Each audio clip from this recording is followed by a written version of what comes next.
Greetings and welcome to Chicago Reacts. My name is Lauren, and today I am going to be reacting to Yakuza 0 review, Japan Simulator, Friday Night Fever by Max0r. I do enjoy Max0r's movies. I've actually heard of this game, which is always exciting for me when I've heard of the game.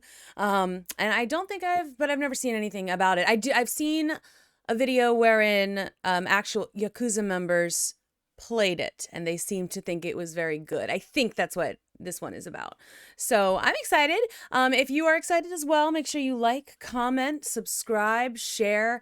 And if you are feeling so inclined, maybe even become a member of our Patreon. You can get exclusive content. You can get stuff out early. You can participate in polls. Lots of fun little tweaks when you are part of our Patreon. But in any case, we're going to move along fairly swiftly here. I'm going to pull up Yakuza 0 review. And let us begin. There are spoilers in this video. Yakuza 0 is a groundbreaking business management and unhinged violence simulator where the player is tasked with the thorough exploration of people's faces using your fists. In this Oriental-inspired entertainment product, it's up to you to beat dastardly criminals nearly to death, manage the economy, manage women as a pimp, do the yoinky-sploinky, grant pizza to the illiterate, and so much more. In the backdrop of a murder mystery crime drama incited by rampant real estate speculation, we play as the hard-boiled Yakuza, Kiryu Sabumafu, and Goro Meningitis as they prowl the streets of that weird city from Persona 5. Along the way, doing an excess of justified self-defense mugging to spend their ill-gotten gains on increasingly odd behavior, all in an effort to untangle a sinister power struggle taking place within the Silly Spaghetti People Club, with such esteemed members as the entire cast of Goodfellas and a Sundowner from the Metal Goose series. Of course, innocents will be caught in the crossfire. It's an inclusive game, but whether I was on the stage, getting invested in the plot, performing gentrification, or just watching literal in-game pornography, I was always held at the edge of my seat, wondering what could possibly come next. So despite the darkness and absolute certain murder, it maintains a tonal dissonance I can only describe as neck-shattering in a way that is always a breath of fresh air. With all this said and done, I invite you to enjoy the bizarre world of Yakuza 0 and the thrilling experience of its dimensional karaoke.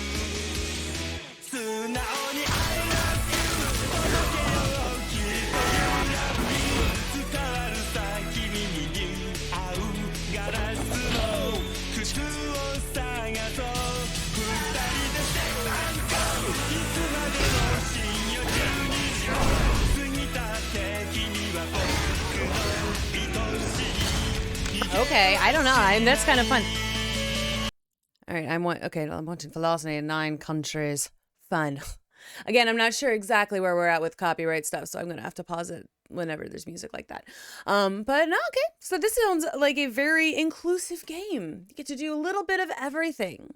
How fun. There is no better place to start than with the various methods we employ to atomize people into their base particles. With 2 playable characters and 8 unique fighting styles, there is always variation. And for the blind people in my audience, Yakuza is a beat-em-up in the most literal sense possible, matching the player against absolute Mongolian hordes of strange characters, such as goons, bikers, your own Yakuza, men in black, and Chinese men. Don't worry, these delicate hands would never kill anyone unless they don't subscribe. Ring that like button, smash the bell. We attack using a flurry of different, intricate combos to build our primordial rage meter, which we use to cause the real damage in the form of hundreds of completely absurd animations ranging from light jabs to permanent injury and certain death. The beauty in all of this is that, like the beautiful and respectable sounding Japanese language, expulsion of our death resource is context sensitive, with possibly hundreds of different, entirely unique animations, all dedicated to Kiryu's never-ending war on bones. Are you carrying a giant cone? That's an animation. Are you near a ledge on this one level? Well, not to worry. Or maybe you just have a box. Serve that shit up faster than FedEx. Every single takedown is this gratuitously violent. But don't worry, neither of our characters canonically kill anyone. We just give them lifelong disabilities that are worse than death, since I'm feeling generous. That feels like a Daredevil thing to me. It's like, technically, I didn't kill anyone. I sure did die from those injuries that I inflicted upon them later, though. Does that count?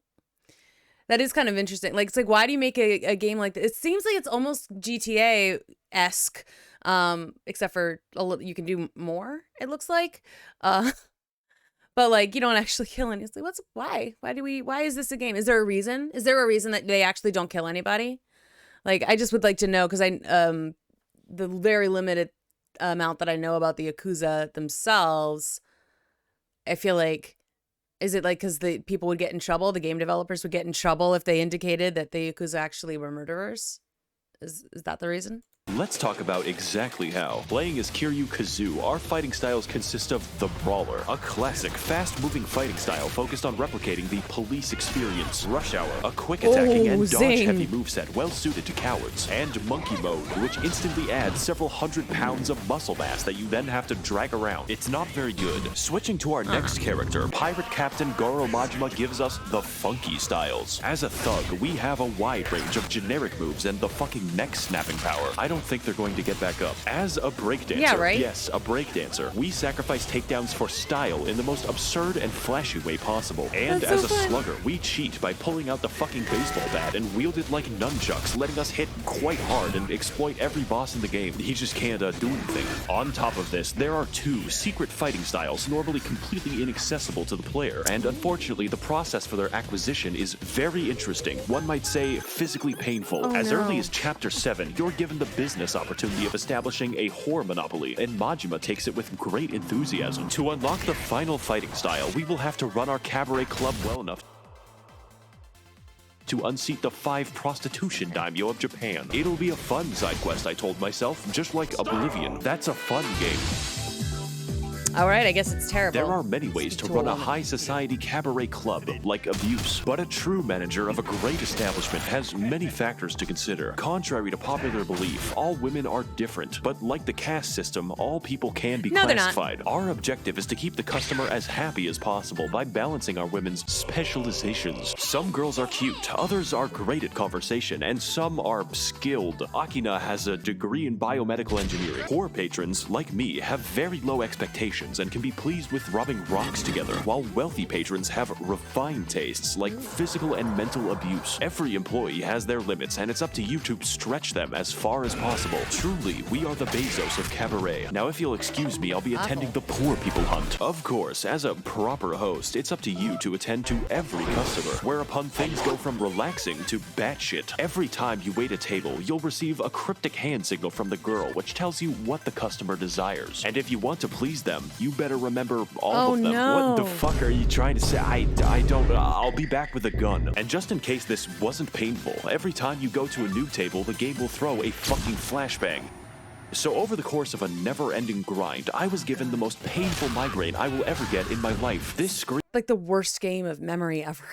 and this music inspire my killing urges. By the way, this game is a beat 'em up, so to conclude our cabaret adventure, our reward is the Mad Dog style, which allows you to wield a knife and sprint at fucking breakneck velocity, striking your foes like a cracked up Doberman and unlocking takedowns that straight up kill people. Oh fuck, that looks pretty sharp. Anyways, good luck. Playing with the knife style is absolutely an experience, one that I would never repeat ever again. So when I heard that unlocking the other secret style involved 8 hours of the real estate quest, I promptly had a PTSD attack.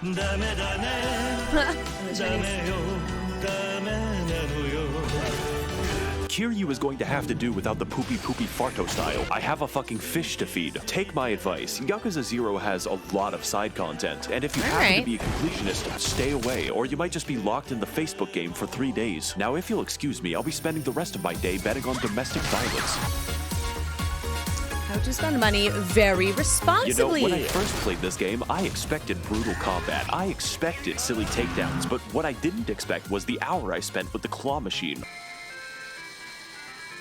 I'm having a fucking blast. I don't think I need to play pool for 3 hours, but they just put it in. And let me tell you, nothing sells the fictional world of Japan better than a good night on the town. So at this point, I started wondering what kind of game I was actually playing. It turns out that Yakuza 0 is a lot like reality. You always need more money, mostly for upgrades where you inject money directly into your arms and collect every vaccine. But secondarily, healthcare never comes free. So every time you take damage, you're gonna have to consume to fill the void inside. Or alternatively, carry thousands of dollars in medicine. There is no limit to juicing. It's no exaggeration to say that Yakuza's difficulty depends entirely on how much of a Sigma male you are. Kiryu might not get any pussy, but he is getting paid. You might think that beating up the homeless is the way to go, but that is for babies. If you want to make the real dough, you'll have to risk it all on gambling. Okay. More specifically, betting on scantily clad women beating each other half to death. And because of the copyright music and interesting visuals, putting this in my video represents me betting my real income. All right. Majima, however, never has money problems because his cabaret pays him several billion yen. The entire plot of the game happens because we're fighting over 1/10 of that, so it's a shame that I lost all of it. Yes, all 10 billion of it, because I was robbed by a man with fucking orangutan strength. This is Mr. Shakedown, and if you ever encounter him, run. It doesn't matter how much you have. It doesn't matter how long you've spent getting it. If you lose to Mr. Shakedown, he will take all 10 billion of it and then disappear to somewhere. So if you want a cent of that back, you better go find him eventually. That would ruin my whole... I was so mad.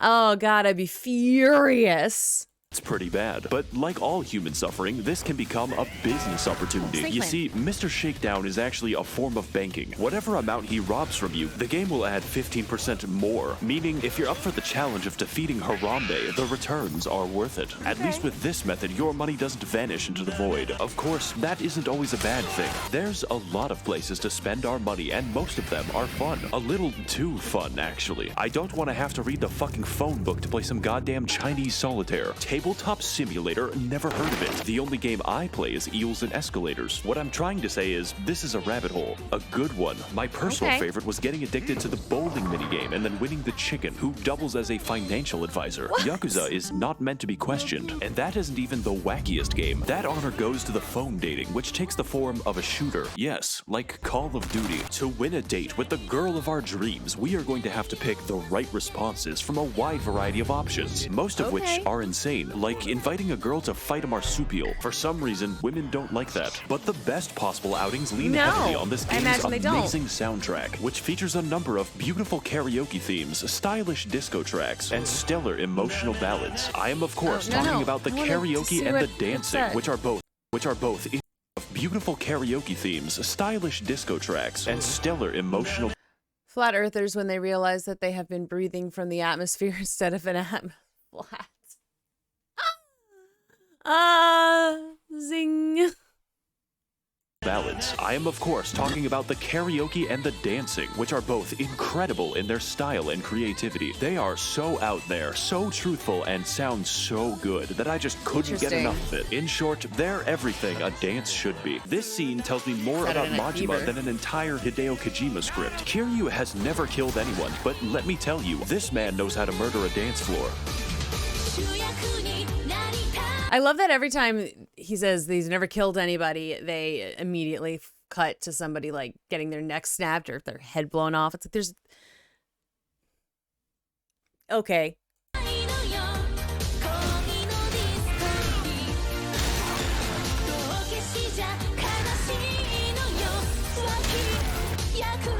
Ooh, you don't care. Oh my goodness.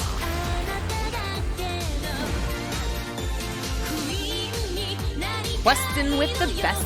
And yet, that's not even half the fun, because Yakuza 0 contains an array of interesting, meaningful, and necessary side quests, which allow the player to engage in a variety of small stories, ranging from pizza delivery to replacing a phone battery. That one's a little boring. You can even roleplay as a Persona fan by following a child around the city. Often, these quests will have entirely unique fights and challenges, accompanied by complex moral judgment and logic puzzles. In one instance, I was given the task of infiltrating the cult of Munancho Heptonas, whereupon I had to learn the practice of Shurapipi, the acquisition of Kulipas, and the greeting of Munancho, at which point the game tested me on their exact definitions. I promptly beat their leader to death. In another instance, Kiryu teams up with the famous movie director Steven Spinning, known for his hit film Indian Jeans, to complete a music video with famous international pop star Miracle Johnson. I was hired to beat the extras to death. Now that I think about it, every side quest ends with a trip to the Oh my God, hospital. I love Except it. for the pizza one. That ends in love. It's not delivery, it's DiGiorno. This stands in stark contrast to the boy. actual plot of the game, which is played completely straight. Taking everything I've said before into account, you might think this is weird, and sometimes it is. One day, you might be saving a helpless blind woman, and the next, abandoning her so you can play Idolmaster for several days. I'm sure that she'll be just fine. But funny anecdotes aside, there is an abundance of real drama and emotion here. Of all the things I expected this game to be, sad was not one of them. Neither did I expect a believable love story or the murder mystery. This game is downright determined to constantly surprise you, even if it has to stop making sense. In Majima's story, we are sent to kill a buff Chinese man before fighting him, teaming up with him to save the innocent, and then fighting him again. But I changed my mind. This exact arc happens with 3 separate characters, and that's just Majima's story. In fact, despite the game being called Yakuza 0, Kiryu leaves the family in Chapter 1. Then he fucking rejoins it. Every antagonist has so much goddamn personality that you just don't know when you're gonna be friends with them. Every man is vying for power and control, but each does it for their own distinct reasons. Wano is a Genshin Impact player who only desires money and women. Kuze is a boxer who wants to fight a lot. Shibusawa is obsessed with power, and Nishitani is the Joker. Enemies become friends, friends become enemies, and Kuze will not leave me alone. The only character who's actually not interesting is essentially Chinese Spider-Man. I mean, that's a cool move, though. Holy shit, whose defining feature is that he's ugly. Unless you play the Chinese version of the game, then he's weirdly handsome and also on the cover. But even when playing in the most serious of circumstances, the game still catches you off guard. A tense deal with a Yakuza boss can change seemingly at random into a ridiculous combat encounter fighting 90 enraged apes. Or in the case of Majima, a visit to the CIA becoming a fever dream in which you have to fight the buff crossdressers. The game cares more about good gameplay and fun story than actually making sense. It's quite refreshing. When Yakuza gets serious, it really means something, and when it's being silly, it's absolutely cathartic. Everything has impact, unless it's a gun. We haven't killed anyone, by the way. All in all, Yakuza is more true to life than any other game I've ever played. Not by making sense or being realistic, but emotionally. At the beginning of this game, Kiryu is just kind of a cool buff guy, but after exploring his friendships, seeing him have fun, and just interacting with people, I realized that this is much more. So when things take a bad turn and we're at our lowest point, you really feel it, more than almost any other game. Wow. Yakuza is about life, with all the beautiful ecstasy, awful tragedy, and everything in between. Fights are never just fun in Yakuza. They can be comedic, cathartic, or just really goddamn cool. Activities make you feel like a part of the world, and every cutscene is filled with emotion and personality. When I first played, I thought that Yakuza was all over the place, that it was somehow messy.